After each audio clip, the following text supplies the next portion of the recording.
বিশ্বমঞ্চে যে পতাকার প্রতিনিধিত্ব করেন বাংলাদেশের ক্রিকেটাররা, সেই সুযোগটা তৈরি করে দিয়েছেন আমাদের বীর মুক্তিযোদ্ধারা। ১৯৭১ সালে পাকিস্তানি হানাদার বাহিনীর বিপক্ষে যুদ্ধ করে আমাদের উপহার দিয়েছেন স্বাধীন সার্বভৌম রাষ্ট্র।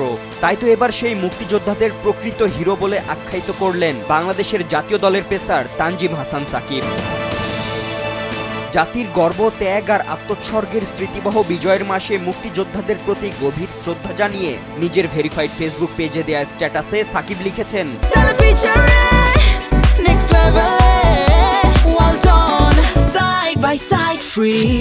মুক্তিযুদ্ধ আর মুক্তিযোদ্ধাদের স্মরণ করলে তার হৃদয় গর্বে ভরে ওঠে। প্রশিক্ষণের অভাব, যুদ্ধের অপ্রস্তুত পরিবেশ সবকিছুর বিরুদ্ধে দাঁড়িয়ে দেশ মাতৃকার টানে পাকিস্তানি হানাদার বাহিনীর বিরুদ্ধে লড়াইয়েই বাঙালিরা বিজয় ছিনিয়ে এনেছিলেন।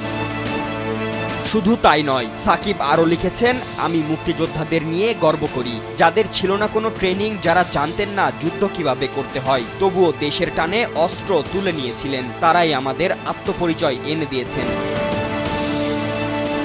১৬ ডিসেম্বর মহান বিজয় দিবসকে সামনে রেখে সাকিবের এই শ্রদ্ধা নিবেদন সামাজিক যোগাযোগ মাধ্যমে ব্যাপক সাড়া ফেলেছে। স্ট্যাটাসের মন্তব্যে কেউ লিখেছেন দেশপ্রেমের বার্তা, তো কেউ আবার সাকিবকে জানিয়েছেন কৃতজ্ঞতা।